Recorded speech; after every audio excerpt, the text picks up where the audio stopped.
The Adventures of Sam Spade, Detective, brought to you by Wild Root Cream Oil Hair Tonic, the non-alcoholic hair tonic that contains lanolin.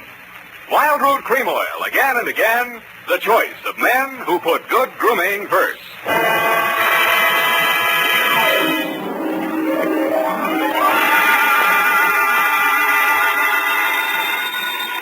Sam Spade Detective Agency.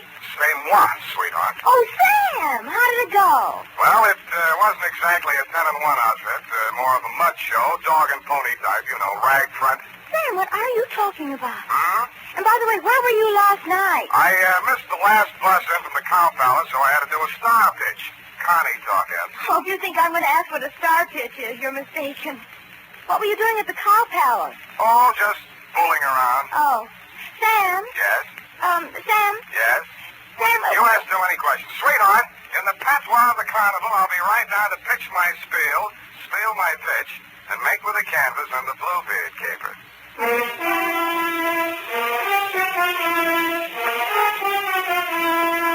Dashiell Hammett, America's leading detective fiction writer and creator of Sam Spade, the hard-boiled private eye, and William Spear, radio's outstanding producer-director of mystery and crime drama, join their talent to make your hair stand on end with the adventures of Sam Spade.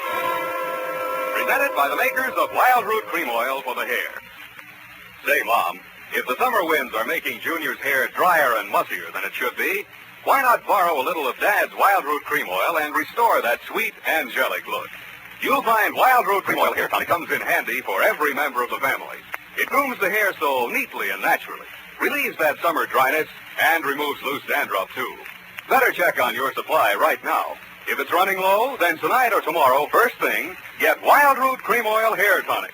Again and again, the choice of men who put good grooming first. And now, with Howard Duff starring as Spade, Wild Root brings to the air the greatest private detective of them all in the adventures of Sam Spade.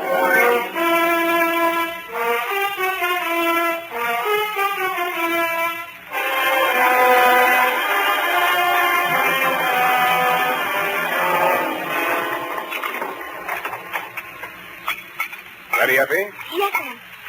By the way, what is a star pitch? Hmm? Oh, your clothes.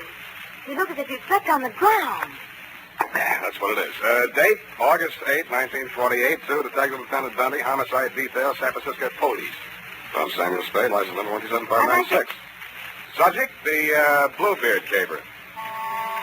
I will not offer as an extenuating circumstance the fact that business is bad all over. But it is true that I've been sitting in my office for 4 hours and the phone had not rung once. This one didn't phone. From the looks of him, he didn't have the required nickel. But the hangover he was wearing under his eyes had cost someone a pretty penny, so I figured his credit might be good somewhere. Mr. Spade? Yeah? Oh, my head. Here. Try this. Oh. Want it mixed? Oh, no soda. Couldn't stand the noise. Where'd you wake up? In these same clothes. Figures. It all started at my sister's engagement party. Mint juleps. They must have been full of flukum. Flukum? You don't happen to have an ice bag? It's customary for my clients to bring their own. Oh. Well, now here's a spiel. Did I tell you my name? The name he gave my secretary was Ned Towers. You want to stick with that? Yeah, Ned Towers, yeah. It's about my sister. She's... Her name? Sylvia. Sylvia Towers. Sylvia Towers. But it's not about her, really. It's about that Bluebeard. Bluebeard she's married. Jefferson Davis Calhoun. What about him? Oh, that marriage has got to be stopped. I found out that his name's not Calhoun at all. That he's been married 3 times under 3 different names. And that all his wives died mysteriously. And that he collected their insurance. And now he's talked my sister into insuring herself for $100,000 in his favor. When did you learn all this? In a barber shop yesterday. Oh.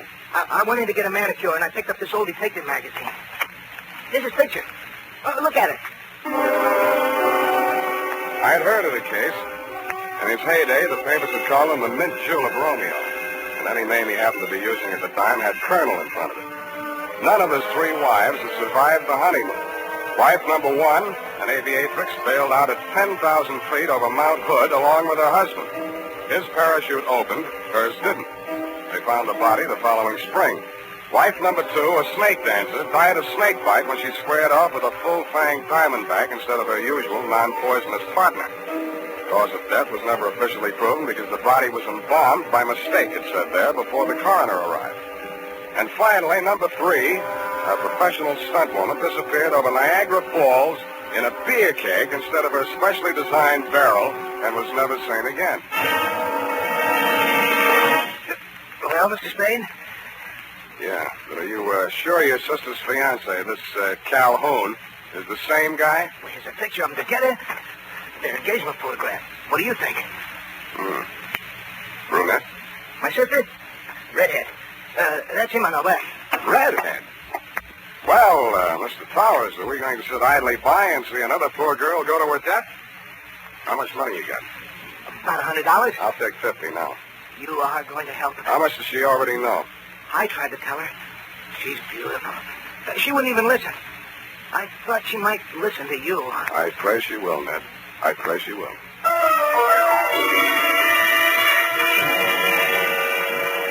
There were 2 aspects to the case that I wanted to look over more closely. A, Sylvia's red hair, and B, the red splashes on my client's face.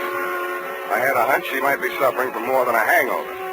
So I dropped him at the address of a medical friend of mine who specializes in poison. He said the tests would take most of the afternoon, so I decided to find out who was Sylvia, what was she, was she as kind as she was her.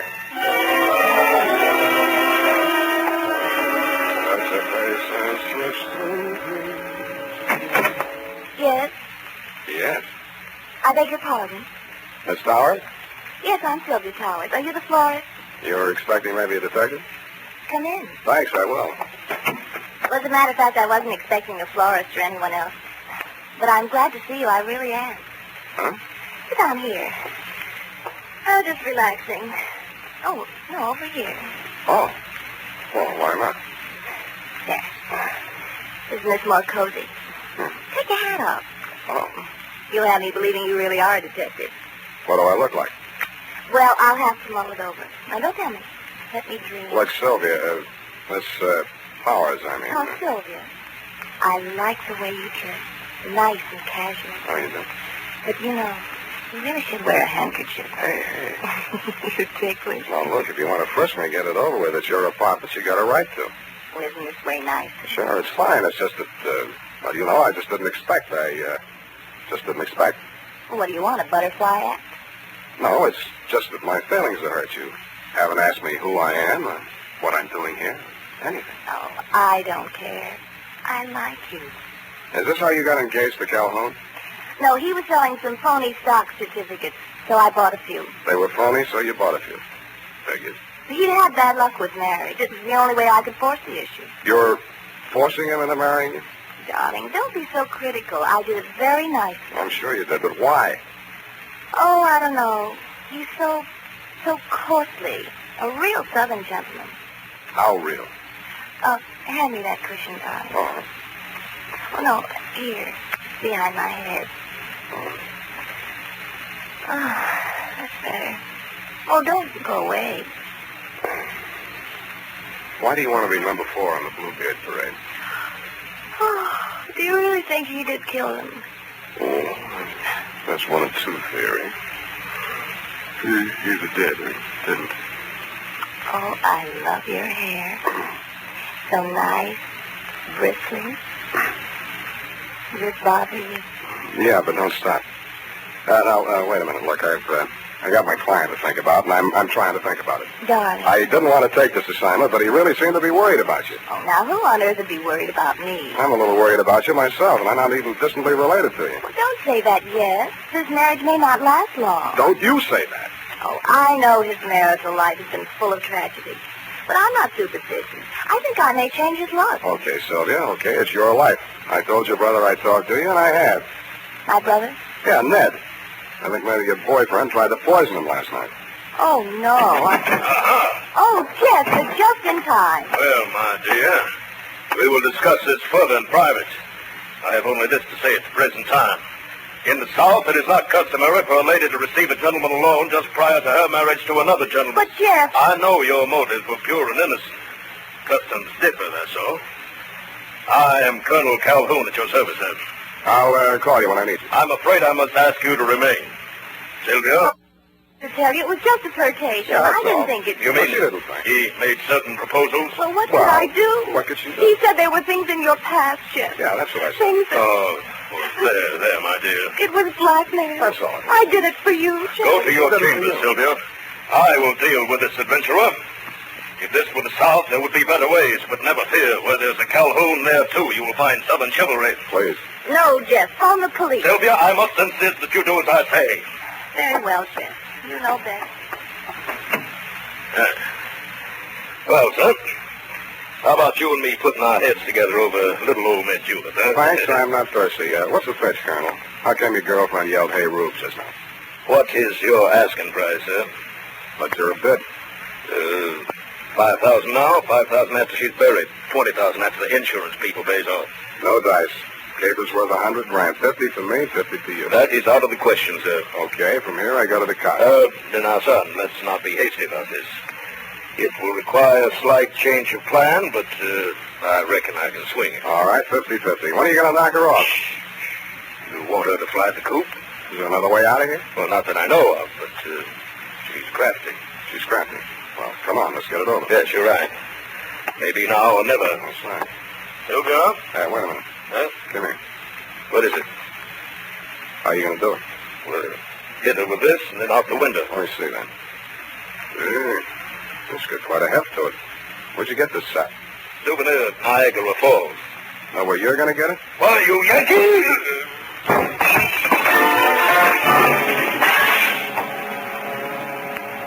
The souvenir of Niagara Falls was deadlier than I thought. The blow spun him around like a top, and he went down on the other side of the room, taking the bar and the mint julep ingredients along with him. I headed for the room Sylvia had disappeared into. But she had already disappeared out of it.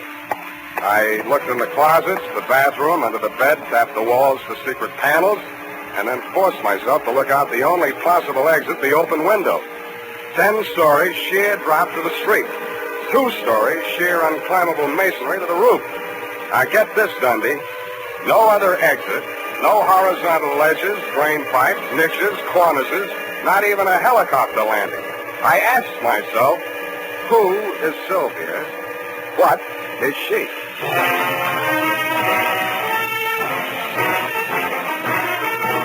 The makers of Wild Root Cream Oil are presenting the weekly Sunday adventure of Detective Sam Spade.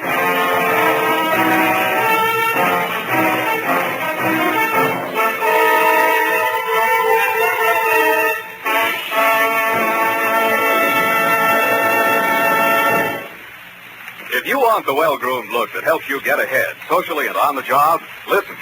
Recently, thousands of people from coast to coast who bought Wild Root Cream Oil for the first time were asked, how does Wild Root Cream Oil compare with the hair tonic you previously used?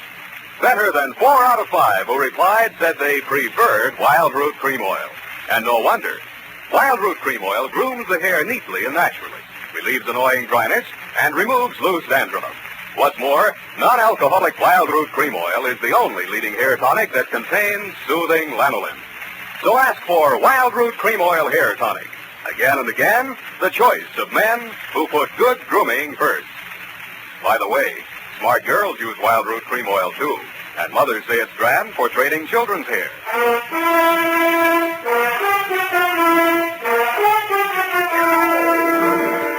And now, back to the Bluebeard Caper. Tonight's adventure with Sam Spade.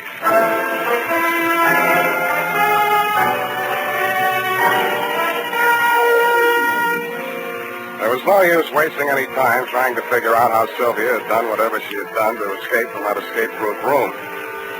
There was nothing of interest in it but a diving helmet, deep sea type, and the current issue of Billboard, a magazine which records the movements of show people. Under carnivals and pet shows, an item was circled. Colonel Carlisle's Colossal Carnival and Pet Show, which was currently playing San Francisco out by the Cow Palace. That reminded me of the Colonel in the next room. I went in to hit him again, but somehow his not being there didn't surprise me a bit. What I found on the roof did surprise me a little. It was the rope and grappling hook human fly type which fitted with the circusy aspect the Caper was beginning to take on. But I'd never have taken Sylvia for a stunt woman. I to the seat's knee bend to get into condition for what lay ahead. Slid down the banister to the top floor, somersaulted into an elevator, and rode it down to the lobby, no hands. Pausing only to acknowledge the applause of the scrubwoman, I skated on over to the phone booth. Hold his hands like the night. Dr. Mandel's office. Bernie, Sam Spade. Oh, say, I'm glad you called, Sam. That patient you brought in here, Ned Coward? Yeah, what about him? Well, your hunch was right. There was enough poison in him to kill him twice. And that ain't all. He dead? No. Then what's all? Well, his stomach had enough foreign objects in it to keep all the newspapers in town in Monday morning feature stories for the rest of the year. What type foreign objects? Oh, glassware, spoons, hunting knives. Well, nothing valuable. Where'd you send him? Oh, he wasn't a hospital case, Sam. Enough poison to kill him twice, glassware, spoons, hunting knives, and not a hospital case, huh? The poison, he's developed an immunity. The other stuff, it's harmless. Harmless. Do you want me to send you the complete report? No. Forget it, Bernie. You've given me enough. Thanks.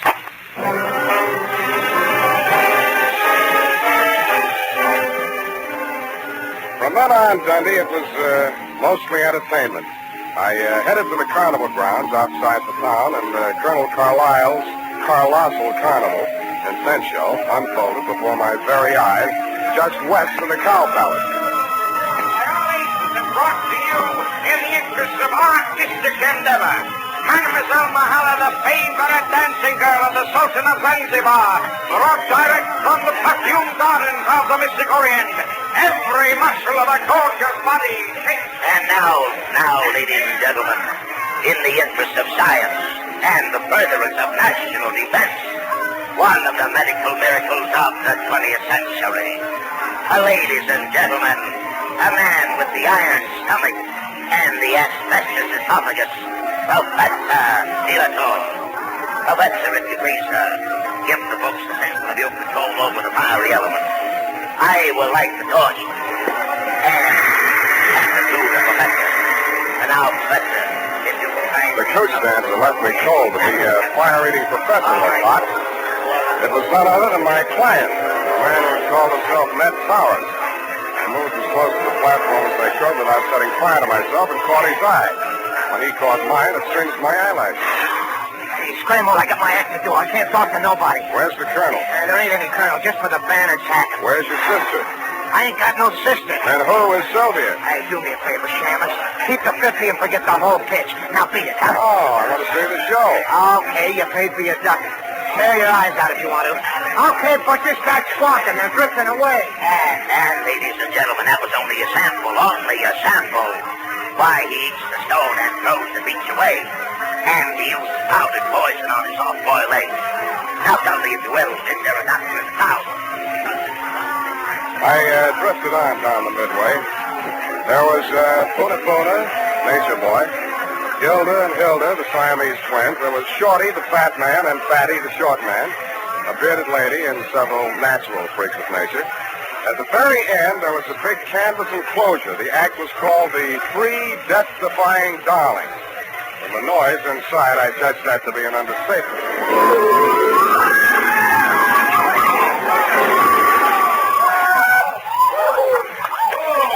I bought a ticket and got inside just in time to see a trim, energetic blonde in tailored coveralls crawl out of the twisted wreckage of the car she'd just driven point blank into a concrete wall at an advertised speed of 80 miles an hour. She took a bow, tripped lightly out of the ring, and a brunette about the same size and shape, wearing a costume consisting mainly of 3 live rattlesnakes, passed her coming in. I swear she did. I also swear that she danced so well I didn't even notice the snakes after I got used to them. Before the lead snake had taken his final bow and wriggled out of sight, a redhead in green coveralls appeared at the top of a 60-foot tower. She climbed into a barrel, and some stupid fool pushed her off. The tank she landed in was no more than 3 feet across and couldn't have had more than a foot of water in it. But she emerged from the splinters with her face wet and some of the greasy carnival-type makeup washed off. The red-headed branch of the death-defying darlings was, you guessed it, that miraculous escape artist, the one and only Sylvia. I was anxious to meet the rest of the act, so I vaulted over the canvas for their trail of rescue. sinister buzzing sound at my ankles as I entered. I jumped out of the way just in time to miss getting bitten by one of the brunette's dancing partners, the Diamondback. Sylvia looked at me pityingly, grabbed it expertly just behind the head, and shoved it down into its basket. Thanks. You should have known better than to come in here unannounced. Strangers make Salome terribly nervous. Then we're even. How did you know I was here? I didn't. I was looking for my client. Then you are working for Ned. Who else? Well, when I heard you bargaining with Jeff, I didn't know what to think. Before that, I'd been so sure. Look, sweetheart, I haven't been sure of anything in this caper from the start, least of all you. No matter how sure I get, I still won't believe it. Look at me, Sam. Touch me. I'm only flesh and blood. Yeah, well, anyhow, how did you meet yourself coming on with the snakes when you went out in the coveralls? Oh, zippers. I was wearing the snakes underneath all the time. Snakes? Doesn't the auto crash make them nervous? Oh, no, they're used to it. Mother trained them. That was after Father. Never mind your family. Let's talk about you. All three of you. Well, after Mother and Father, the act was a threesome, you see, and they wouldn't keep me on as a single. Yeah. So Jeff Calhoun worked out a routine so only one of me would be on at one time. That figures. How often do you come out of it alive? You mustn't say things like that, even in joking. I'm terribly out of condition. I haven't had a real workout Since you went over Niagara Falls in that beer keg? And by the way, how did you manage that? Simple. Relaxation. Secret of everything. I could teach you that, Sam, darling. Jeff could never learn it. How long do you think we'd get away with it, sweetheart? Aren't you taking rather a lot for granted? Maybe not enough. So far as I know, you've only been killed and resurrected 3 times. Darling, if it frightens you, I promise I'll never do it again. How did you drop 10,000 feet without a parachute? Oh, that Mount Hood stunt? I crash landed the plane, set fire to it. There were witnesses. Something dropped. Oh, nothing but a weighted flight suit. Whose body was that they found? There are always bodies when the snow melts. By the time they get to them, they could be anybody. Oh, that's a relief. Now, what about that other body? Which other one, darling? When you were embalmed after the snake bite. Oh. Well, Jeff just claimed somebody from the morgue that nobody else wanted. Don't be so critical, darling. We didn't hurt anybody. Better not try to tell that to those insurance companies. Well, they should be happy. Jeff says it helps them with their taxes. Does it make you happy? Dying and being dug up every year or so? Well, it's better than doing it every night. But I couldn't go back to Jeff. He lost his nerve after Ned found out. You see, Ned's the only one left who knew me in the old days. If I were dead, he couldn't prove anything. Jeff really meant to kill me this time. What was Ned after? Blackmail? Oh, no, he wanted me back with the show. He hired you to frighten Jeff into letting me go. After all, I am the best threesome in the business. Well, anyway, in the stunt field.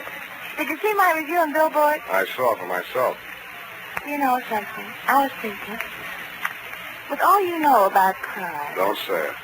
Darling, it's so easy, and we could have a honeymoon every time I came back and we got married again. Thanks for the offer, but if I get married, I want my wife to stay alive every night. But I wouldn't really be dead. Only legally, for the insurance. Only legally, Sam. Come here. Sam, darling. Look, sweetheart, let's not relax. You're not safe. Not as long as that insurance policy's floating around with Jeff's name on it as beneficiary. He'd never think of looking for me here. All the same, you better take that policy into town in the morning and make some changes. Where is it? Oh, it's in my safe. You got a safe here in this trailer? Well, it's just a secret place. I only close it. But it is safe. Yeah, I thought I'd find you here. But I hardly expected to see Mr. Spade. You don't surprise me a bit, Bluebeard. Hello, Jeff. Sit down, stop waving that revolver. What do you want? That policy. I heard every word you two have been saying. Not that that piece of paper means anything. You won't even be around when the bank's open. But having the original policy in my hand will save a lot of delay, red tape. Of course, Jeff. Where is it? Oh, what's the use?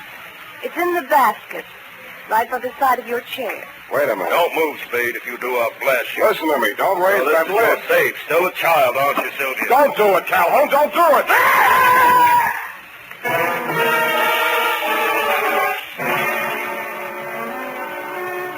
And that, Lieutenant Deere, took the lid right off of the caper.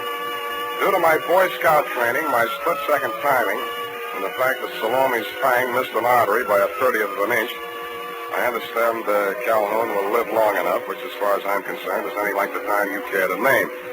About Sylvia, I really don't know how to advise you there, but if you're planning on charging her with attempted homicide, you'll find that there are 3 Darling sisters listed as U.S. citizens and residents of California. It might be hard to figure out which one of her to indict. Period. End of Nightmare Alley, Bluebeard Division. Any questions, Ed? Oh, just one, Sam. A grammatical error, but I'll correct it. And just whom do you think you are to be correcting my grammar? Who, Sam? Nominated case. Nominal. Nominated, Sam. The most frequently used cases in English are nominative, accusative, and possessive. Now, I'm referring to your sentence which reads, it might be hard to figure out which one of her to indict. Yeah. Of course, you meant them, since there are 3 Darling sisters. Her being singular. Indeed, her was singular, Abby. Oh, Sam, you made a joke. It's a very small one. Now, type that up and leave my grammar as is. It's gullible. Oh, very well, Sam. I'll just fix the syntax as I go along. Syntax? In California?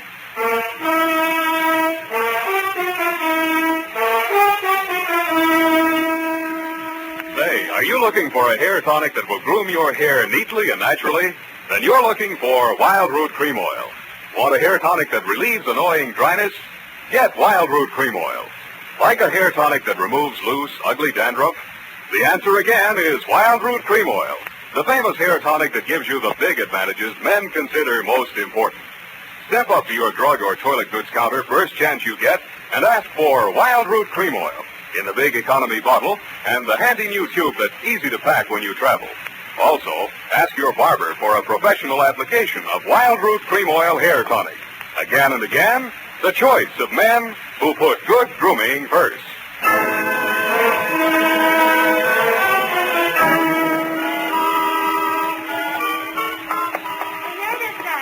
You were quite right. She was only one girl, so I left it to her and made the correction back farther. Back where, The sentence Twinkle says prior.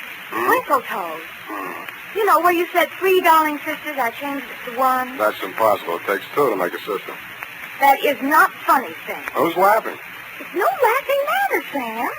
After all, that Sylvia, or the Darling sister, whatever she... And I don't care if she can go over Niagara Falls in a barrel. Let's get it right. A beer cake. That's the only funny thing is you being taken in. After all, snake charmers of that type are a dime a dozen.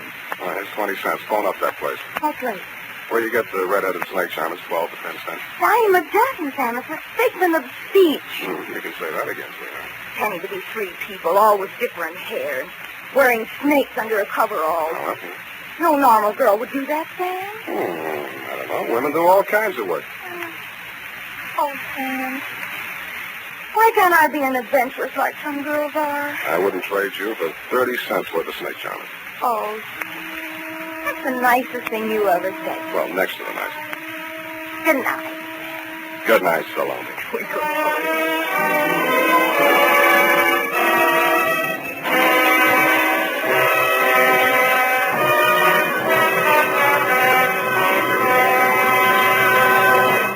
The Adventures of Sam Spade, Dashiell Hammett's famous private detective, are produced and directed by William Spear.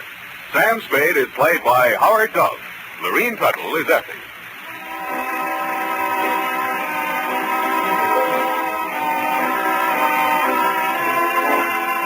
The Adventures of Sam Spade are written for radio by Bob Tolman and Gil Dowd, with musical direction by Lud Gluskin. Join us again next Sunday when author Dashiell Hammett and producer William Spear join forces for another adventure with Sam Spade. Brought to you by Wild Root Cream Oil. Again and again, the choice of men who put good grooming first. This is Dick Joy reminding you to get Wild Root Cream Oil, Charlie dear. It keeps your hair in trim. You see, it's non-alcoholic, Charlie. It's made with soothing lanolin. You better get Wild Root Cream Oil, Charlie. Start using it today. You'll find that you will have a tough time, Charlie. Keeping all the gals away. Hiya, Baldy. Get Wild Root right away.